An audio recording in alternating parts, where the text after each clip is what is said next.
Welcome back, beautiful, beloved souls. This commentaries I'm going to present for the next while is going to be a series, and the series is based on a life survivor or a life surviving abuse and violence, my story. So it's going to be broken up into episodes. Now, some of this I have discussed on my channel before, but I thought I would start it all over again.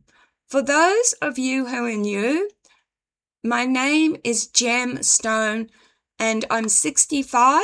I'm a psychic medium and I'm an author.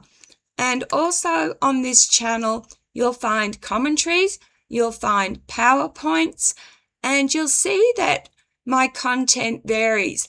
I look at life and death through a lens, my lens, hence the name of the channel. So like I said, it's going to be broken up into sections. Before I get on to discussing episode 1, I want to let you know that I am grateful for any and every view. I appreciate you being here. And I must first give a content warning. This video discusses childhood abuse, domestic violence, alcoholism, and trauma. Viewer discretion is advised. I'm sharing these experiences as a survivor in the hope that telling the truth about abuse may help others who have lived through similar things. Introduction. This is the beginning of my story.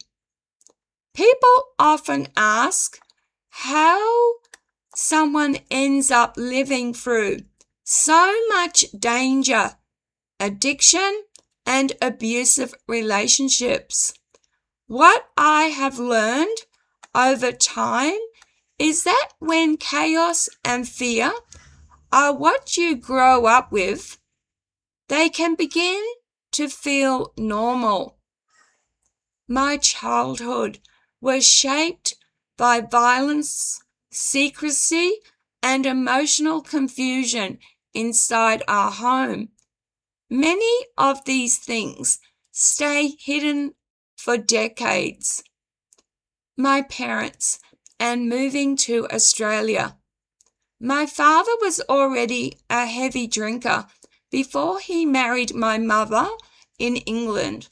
My mother believed that if they moved to Australia, distance from his drinking friends might help him change. So, our family migrated to Australia with hope for a different life. But alcohol followed him. Instead of improving, my father's behavior became worse as I grew older. Drinking, gambling, abuse, and anger became constant parts of our life in our home. Like I said earlier, I already have discussed sexual abuse by my father, and you can find that on my channel. But let's continue. Violence and chaos in the home. My father had a violent temper.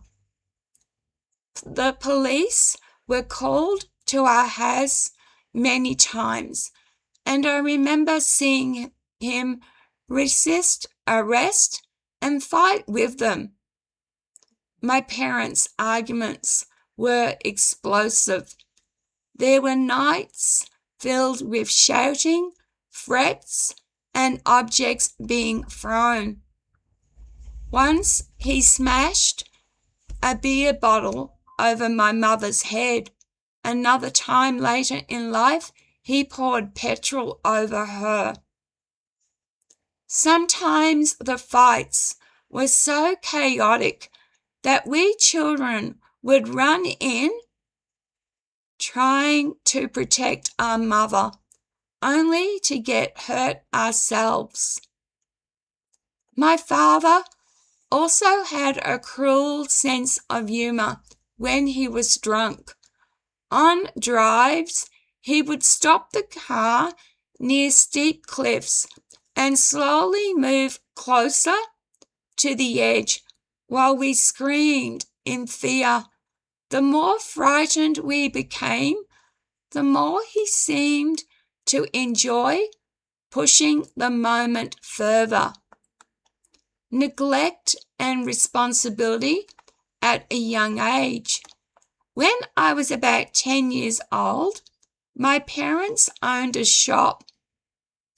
They often went clubbing late into the night and left me in charge of 2 younger sisters who were only 6 and 4 years old. I was just a child, but I was responsible for them. One night, while my parents were out, I watched my shop being burgled. I remember the fear of seeing strangers take things while I tried to protect my younger sisters. There were no adults there to help us. In the mornings, we often woke early, but if we made noise and woke our parents after their late nights, my father would punish us with his belt. My father's gambling. Another constant in our house was gambling on horse races. For reasons I don't fully understand, my father believed I had a kind of luck when it came to picking horses. If he had already lost money during the day, he would sometimes ask me to choose the horse for the final race.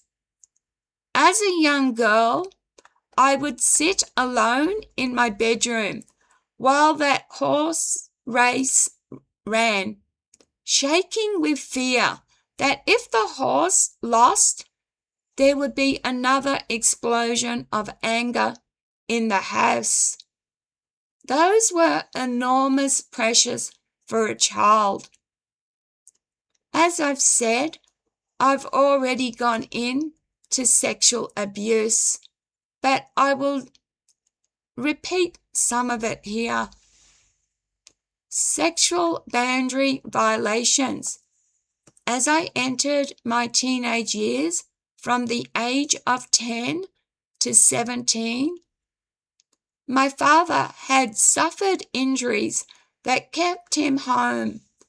The environment in the house became even more disturbing. We would come home from school to find him intoxicated with pornographic material scattered around the house. He sometimes exposed himself or behaved in sexually inappropriate ways in front of us. Because he was so intoxicated, I often became the one who had to help him to bed. He began treating me differently from my sisters and called me his love princess. Looking back now, as an adult, I understand the attention and closeness he forced on me were deeply unhealthy and abusive. As I said, from the age of 10 to 17, at first I didn't know I would have these dreams, and that can do your head in. You can suffer not only sexual abuse, but mental and emotional trauma. You don't know what's fact from fiction. But later, as I grew older, I would find him lying naked in bed next to me, and I knew of things that had happened because my mother didn't believe in us wearing pajamas because that was too much washing for her. So all of us went to bed naked. So it was easy for the abuse to occur. My sisters did not experience the same sexual behavior from him, although my middle sister endured severe emotional cruelty. My relationship with my mother was not a safe person for me either. She could be physically violent. One of my earliest memories is being slapped hard across the face when I was 6 years old for something I hadn't done. The last time she physically attacked me was when I was 16, when she broke a hairbrush while hitting me. She told me when I was 17 she didn't love me and never had. And instead of protecting me from my father, she sometimes pushed me towards him during their arguments, believing that I could calm him down. That left me feeling responsible for managing an adult man's rage, standing up and being hurt. As I grew older, I occasionally tried to defend my mother during my parents' violent arguments. When I was 16, I stood up to my father during one of these moments. He punched me and knocked me to the ground. It was a brutal reminder of how dangerous it was to challenge him. Also, when I was 16, he had a hidden rifle under the bed, and my mother got my 17-year-old boyfriend to get rid of it. It was very dangerous living in those times. Being silenced. When I was 21 and visiting relatives in England, I tried to talk about what happened to me when I was growing up. Instead of being believed, my mother said I had imagined things, and I was accused of having disturbing fantasies and being mentally unwell for many years. After that, I questioned my own memory and judgment. When I was 41, I finally reported my father's behavior to the police. After that, my parents cut me off completely. Closing reflection. Looking back now, I understand that growing up in a house filled with violence, alcohol, and fear shaped the choices I made later in life. When danger is normal in childhood, it can make you vulnerable to predators as a teenager and as an adult. In the next episode, I'll talk about what happened when I was 14, when I began spending time away from home and found myself surrounded by people who saw a lost teenage girl as an easy target. Give me a moment. Thank you for listening. I am very grateful to every and any view. Please, if you have gone through abuse at any time of your life, reach out There are survivor groups that you can join, and I also recommend therapy. You are not broken. Thank you again. Please, if you're going to drop a comment, do so respectfully. And if you want to hear about my sexual abuse from my father more in detail, just search that on my channel. Again, I appreciate you guys. Please be kind to each other. Take care of yourselves. Cherish the moment.